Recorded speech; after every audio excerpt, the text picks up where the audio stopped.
अपनी किस्मत को कभी दोष मत दीजिए। इंसान के रूप में जन्म मिला है, ये किस्मत नहीं तो और क्या है। नमस्कार and welcome to my show Deepti के झरोखे से।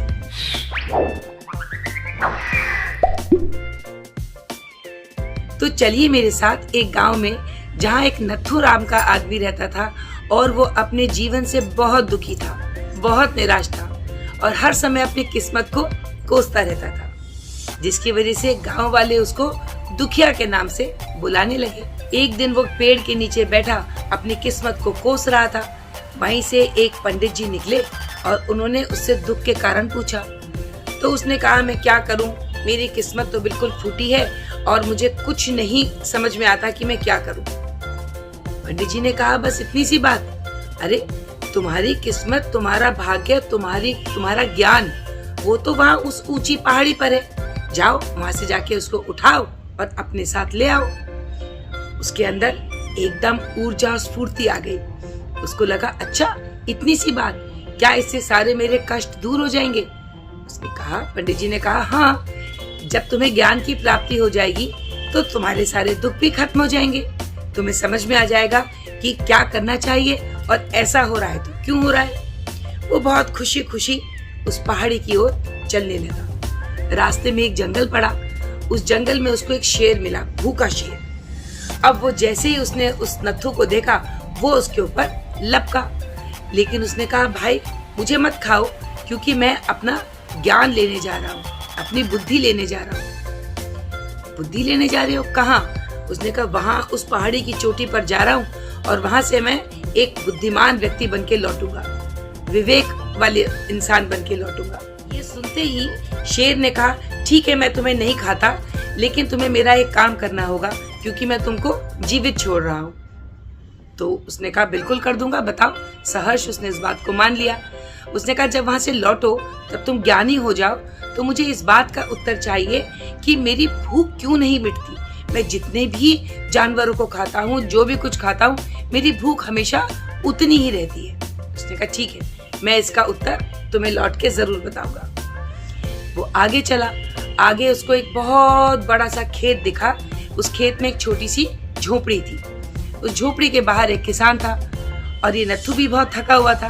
तो उसको लगा, मैं कुछ देर के लिए यहाँ पर आराम भी कर लूं। तो वो वहां पर विश्राम करने के लिए रुक गया।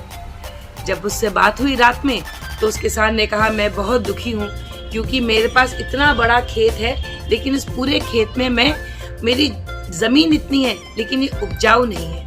मैं जितनी इस पे मेहनत करता हूँ, पानी डालता हूँ, हल चलाता हूँ, लेकिन मेरी फसल नहीं उगती।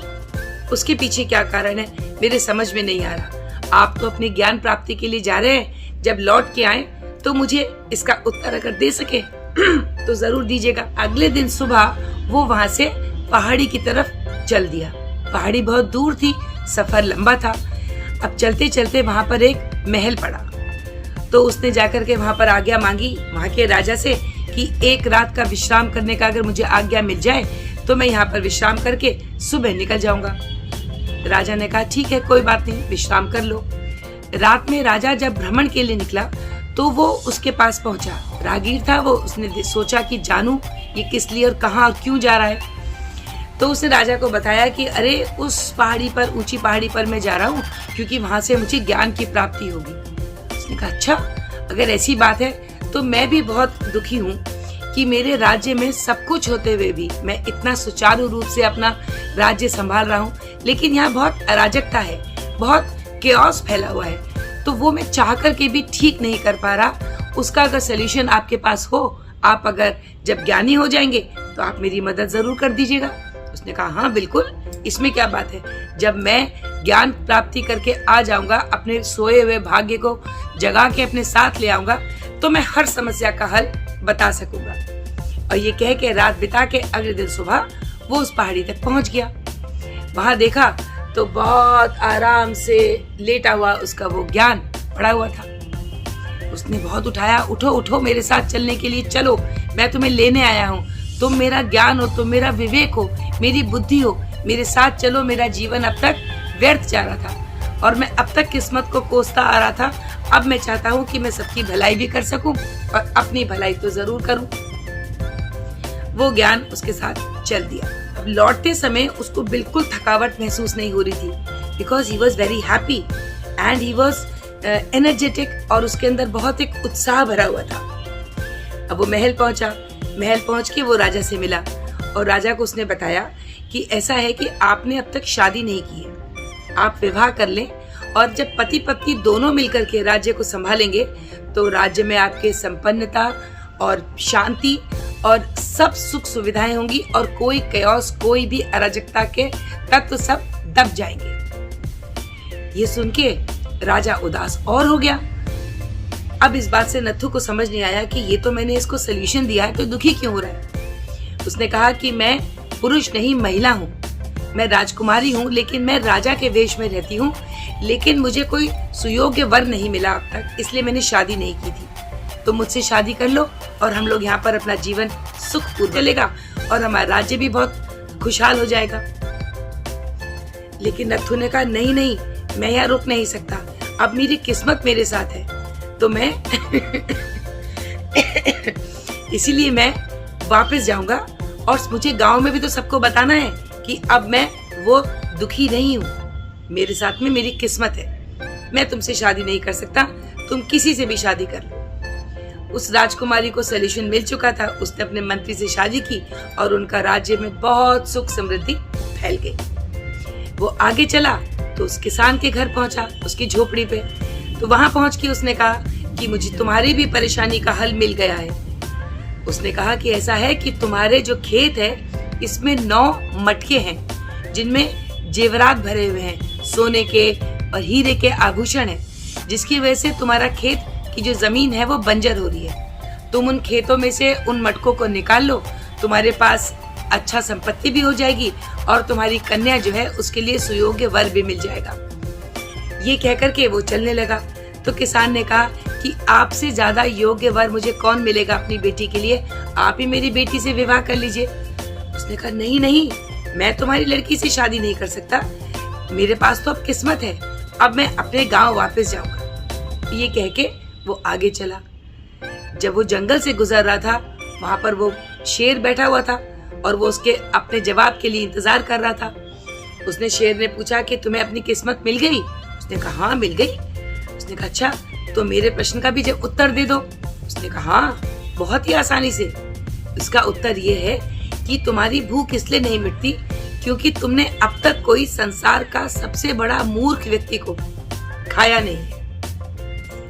जिस दिन तुम दुनिया के सबसे बड़े मूर्ख व्यक्ति को खा लोगे, उस दिन तुम्हारी भूख शांत हो जाया करेगी कुछ भी खाने के बाद। उसने कहा अच्छा, चलिए ये तो बहुत बहुत धन्यवाद आपने बताया।